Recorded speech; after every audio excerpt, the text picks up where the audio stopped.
Our next guest today is Boris Drozhak, entrepreneur, principal engineer, inventor. Boris, thank you for taking the time to talk with us today. Hello there, thank you for having me. So, what advantages and disadvantages of using social networks affect the public position and international relations? What do you think? So, we all know that there is some sort of cyber war always involved in or a war state, which we are as a country today, or even just economical, competitive or economical wars. So, first of all, if you're not using some sort of media information flow, you're losing voices, and share of voice is one of the known factor, and in just product, building, competing, and of course in politics. So if you're not using social media, it's like you just lose. That's it. How do social media influence mass consciousness and perception of important world events, including wars and conflicts? I would say what I found in social media is different from just TV or magazine, or, some specific programs or TV shows, that it involves other people you might trust. Because you see some news shared by your friends, or commented by your friends, or liked by your friends. It has a bit different effect on people. And it's probably why it's more effective so far.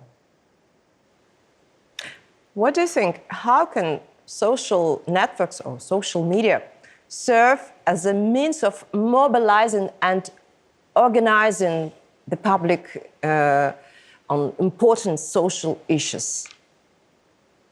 So I would tell you, as an influencer who has quite a big audience, so people can use it in different ways, right? If you're media, it costs money to be spread along, can be on television and all of it. In social media, it's much cheaper. If you have charisma, you have even educational content, people might listen to you and your opinion on different topics, including today, right?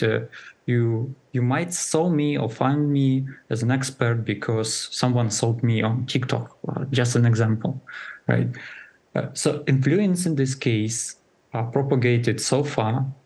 You kind of as an influencer can see the power. You can, of course, mobilize people, or you can just show your sea, a beach outside your window because you are showing your life in a good way. And of course, today for our country, as an influencer, for me was important to mobilize some of the people who are interested in what I'm doing, helping. So as an example, today I do some of the developing inventions for army, and you can just find people who is interested as well, and you can collaborate. And I see it's the most powerful. I'm not seen as a propaganda place, but for people who can do something together.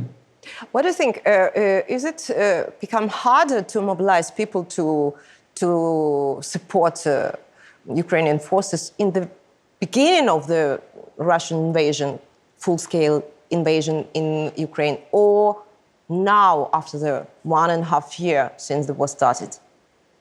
So of course it is harder, but I would divide it by, it's harder to do the same things. It's harder to just ask for gathering money because it's been for years with no serious effect. But it's not that hard if you mobilize people to do some sort of action.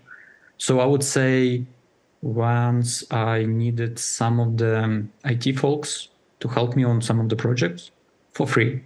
It's their time. It's the most paid people. It would cost much more than most of the gathering money places ask. And they would do, because there is difference. you actually create something you can tangibly touch. You can see effect if you do developing of something important. So I would say just choose a different way to influence. Yeah. How does the information war in social media affect international conflicts and relations between countries? So of course we have to and more dimensions and angles. People may follow a government agenda, may not. A government might have a strong opinion on something, might not, which is also a trick. Like some countries make a neutrality even for Ukrainian case, and ensure that public also has sort of neutrality and not losing, support later on from both countries. So it's kind of like interesting to see that government can mobilize us as citizenship and patriots to think in certain way, but of course they're gonna be luck. They're gonna be different opinions. You never see same people. Like we will never see same people if it's more than 10 people in the same room. And my next question is, how can you ensure the responsible use of social networks in the context of information wars and manipulation activities? I'm actually, as a blogger, making a lot of, I would say, educational content about algorithm, in different social algorithms. People need to be aware about that they're more affected by negative content, that they are more effective by things which are contradicts because they make more comments. So if you hate something, by default, you will comment some like, I hate it. By this, you will promote this content versus the content you like. And most probably the content you like, you just even like scroll without a like. And this information is important, but the thing I would tell here, which is even more probably important, and it's considering latest conflicts and how Ukrainian society is reacting, even on war in Israel and Palestine, all of us should understand that we have kind of like lack of information. Not all information come to us at the right time, and might be that we see here something too fast or too slow and make incorrect conclusions. So be patient. There's lots of disinformation, misinformation, and manipulative information in a right way, which make your opinion a bit not even about unprofessional, but too emotional, which makes you look bad. Now, how does the development of new technologies affect the evolution of social media networks and their role in solving global problems, including wars? That's one of the most interesting topic, considering I'm an engineer. So the more it's automated, the more tools you have to play war. Like nuclear weapon didn't stop wars, right? None of the tools in our life stop wars. So none of them are going to help with this, but most probably to help. And one of the interesting example, it's a Telegram, where people can set, like emojis. Interestingly, that you can use bots to set those emojis. And people consciously thinking that, okay, the content itself could be manipulated. It could be like that this channel is pro-Russian, for example, or pro-Ukraine, and you're in a safe place. And then you go below, you go in the comments and you understand, okay, it could be bots that are commenting. But the thing is, you might not understand that even likes could be manipulated. So you think, in a way you think, that it's good content, people react in a certain way, but it's also manipulation.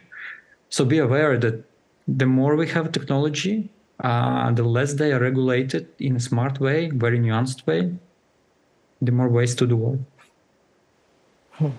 Interesting, crazy. which social network or social media have the greatest influence on the geopolitical situation and world events? What do you think? I see.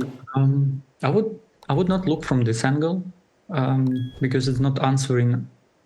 It's not giving us information to do what to do, right? Will be Twitter. Most people will say, okay, it's Twitter because more people there. But each social media has its own flair, its own community and guidance. And in certain way, people behave there, see news. So you might see Twitter is more powerful because more people engaging in a political fights. Or you see Facebook as a place for toxic discussions. But in reality, all of them see news, and everywhere people spread the propaganda or even like through good educational content, for example.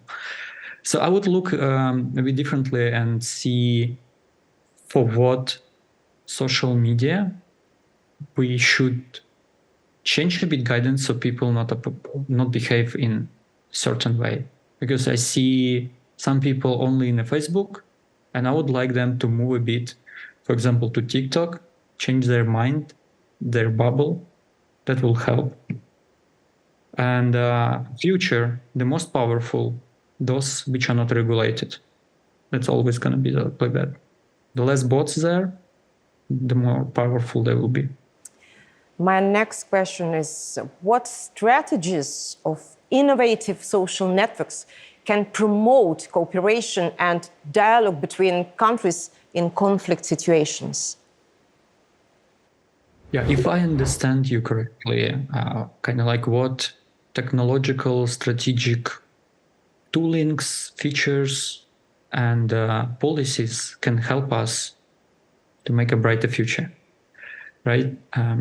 So in this case, I would say most important is verification of humans, verification of trusted humans and experts, ratings for those people, and proven system to ensure bots are not manipulate any of human science, like likes, comments.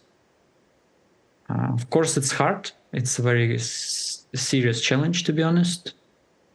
But I guess if we stop allowing API access, things like that for a just user, but only for user with certain auditory and they verified, and they pay for that, then might be we make it less.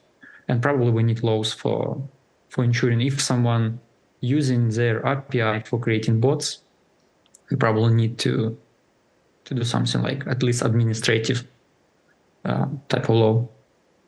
How can intelligent development provide greater security and transparency in social networks in the context of global challenge? I guess it's gotta be like, I would say, like, as an entrepreneur, I have my own restaurant, and in this restaurant, people might change, and the way they behave might like the way the whole restaurant behave might change because we change some of the team members. And what I do, I kind of like building a system with knowledge, which could be spread back and could be populated with new people. So my team and community in a restaurant is smarter. So I would call that we need a creation of intelligent base like this, where any person can be learned how to behave in social media, how to interact with media and information there in some certain way. Of course, each of the government, country will need to have influence on people. There is not going to change it. Let's not be, unrealistic. But at least we can make people smarter. Boris, I know that you are inventor of a special machine, the Minin machine, which will help our soldiers on the battlefield. Could you please tell us more about this project and is it a successful project? So tell us more about it. It's very interesting. We're still on the way. Yeah, thank you very much to bringing it up. We're still on the way. It's early stages. People who just, maintaining cars, and a guy from army get back to home. We got interesting idea from people on the front and started realizing it. And we found kind of like a breach in a way. We do war with mines and, counter-offense. And we found that we actually can build a machine which will demilitarize, probably the right word, mines which act against people, not against big, like tanks and BTR. So like we built a very small machine which makes sure that people those people who deactivate mines can safely go, as well as anyone as a usual soldiers. So it's kind of like you can run a little thing which will not be killed by mines, ensuring that anti-tank mines are left, not detonated, giving us chance to make a successful, counteroffensive on a certain land, while anti-mining people can deactivate the rest, and our big machines can also move forward. So we're kind of in an interesting spot. If it all works well, we found a little trick to be fast on the front. I keep my fingers crossed. So, and I wish you good luck in your job, in this, especially in this project. And thank you for being with us today.